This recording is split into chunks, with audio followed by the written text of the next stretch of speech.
ہمارا ممبر مسجد کا ان ایجوکیٹڈ لوگوں کے پاس ہے، کیا وہ ایجوکیٹڈ لوگوں کے پاس نہیں آ سکتا؟ ماشاءاللہ، بڑا زبردست سوال ہے اور یہ آپ کے کورٹ میں بال جائے گی۔ جن لوگوں نے 10 سال قرآن پڑھا ہو، can they be uneducated? میں چارٹرڈ اکاؤنٹنسی سے دین کی طرف آیا ہوں الحمدللہ، لیکن اس کا یہ مطلب نہیں کہ میں دینداروں کو ڈیگریڈ کرنا شروع کر دوں۔ 10 سال لگائے انہوں نے۔ آپ کے ہمارے ایجوکیشن سسٹم میں 13 قسم کے نظام چلتے ہیں، ڈسکریمنیشن چلتی ہے، لوٹ کھسوٹ کرنے والے بھی ہمارے دنیاوی تعلیمی نظام سے نکل کر آنے والے لوگ ہیں۔ یہ بھی تو تہمت ہم ایجوکیٹڈ لوگوں پر لگنی چاہیے کہ نہیں لگنی چاہیے؟ مین اسٹریم لائن اسکول کو چلانے والے اکثر کون لوگ ہیں؟ دنیاوی تعلیم یافتہ۔ یہ تو ہم پر تہمت آئے گی۔ اور آپ فیسلٹیز دیکھیے مدارس کو چلانے والوں کی، کیا فیسلٹیز بیچاروں کے پاس؟ 16 گھنٹے پڑھائی کرتے ہیں، پتہ ہے آپ کو؟ نیچے بیٹھ کر وہ ایگزامز دیتے ہیں، پتہ ہے آپ کو؟ آپ کو مجھے 4 کتابیں زبانی یاد نہیں ہو سکتی، ان کو 20 کتابیں کیا سینکڑوں روایات جو ہے وہ زبانی عربی میں یاد ہوتی ہیں۔ چاہیے ایجوکیشن نہیں ہے تو خدا را تہمت نہ لگائیں۔ ایک دوسری بات، ہمارے جو دنیاوی تعلیمی نظام ہے اس میں اسلامیات کے ٹیچر کی تنخواہ کتنی ہوتی ہے؟ سب کو پتہ ہے؟ سب سے پتلی کتاب اسلامیات کی، سب سے کم کلاسز اسلامیات کے لیے، سب سے لو پیڈ ٹیچر اسلامیات کا۔ تو دنیا داروں نے دین کو کوئی پرائرٹی دی ہی نہیں، تو پرائرٹی ہے کدھر دین کی؟ بچہ قرآن پڑھتا ہے 500 روپے مانگتا ہے، اگر مولوی تم پریشان ہوتے 500 روپے مانگ رہے ہو، اور اکنامکس کے پڑھانے والے گریڈ OA لیولز والے ٹیچر کو ہم 10,000 روپے دینے کو تیار ہوتے ہیں۔ ہماری نگاہوں میں دین کی پرائرٹی نہیں، یہ تو ہمارا مسئلہ، ان کا تھوڑا ہی۔ اور آخری جواب، میری بات ذرا سخت ہوگی، معاف کیجیے گا، آپ سنبھالے ممبر کو آ کے،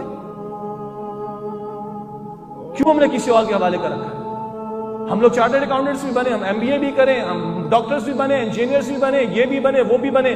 اللہ کا دین مظلوم ہے کیا؟ اللہ کا دین یتیم ہے کیا؟ اللہ کے دین کی کوئی ویلیو نہیں، قرآن کی کوئی اہمیت نہیں، رسول اللہ کی تعلیم کی کوئی ویلیو ہماری نگاہوں میں نہیں؟ باقی ساری فیلڈز میں ہم لوگ آگے ایکسل کریں گے، سیچوریشن بھی لے کر آئیں گے، سیٹس ہمارے پاس نہیں ہوتی، سیلف فائنانس اسکیم پر ہم جو ہے وہ جا کے ایڈمیشن بھی لے لیتے ہیں، باقی ساری فیلڈز ہم سنبھالیں۔ اللہ کا دین محروم ہے، اللہ کا دین یتیم ہے، اللہ کا دین مظلوم ہے، جس کے لیے کسی کے پاس ٹائم نہیں۔ تو اگر آج میں کسی پر انگلی اٹھاتا ہوں کہ یہ لوگ غلط ہیں، ان ایجوکیٹڈ ہیں، if I am educated, why don't I take the member? We must have the guts. ہم کچھ آگے جو ممبر کو سنبھالنے کی کوشش نہیں کرتے۔ اچھا، اب جو میں نے غصے کا اظہار کیا نا، ناراض نہ ہوئیے گا، رسول اللہ کی خطابت میں بھی جوش ملے گا آپ کو۔ میں اپنی بات کو ڈیفینڈ کرنے کے لیے نہیں کہہ رہا ہوں، رسول اللہ کی خطابت میں بھی جوش ملتا ہے، رسول اللہ کی خطابت میں باڈی لینگویج بھی ملتی ہے، رسول اللہ کی خطابت میں چہروں کے ایکسپریشن ملتے ہیں، اور رسول اللہ کا چہرہ جو ہے وہ سرخ بھی ہوتا تھا کبھی صلی اللہ علیہ وسلم۔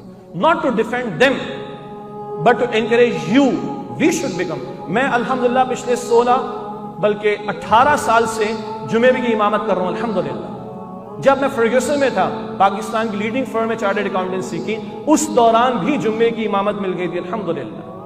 اس پروفیشن کو مجھے اجازت دیجئے، دین کے پروفیشن کی بات کر رہا ہوں، not for the sake of income but profession کہہ رہا ہوں، جہاں بندہ اپنے آپ کو کھپاتا ہے، اس کو بائی چوائس اختیار کیا ہے، بائی چوائس اختیار کیا ہے۔ تو خدا را میں اور آپ بھی پھر سنبھالیں ممبر کو۔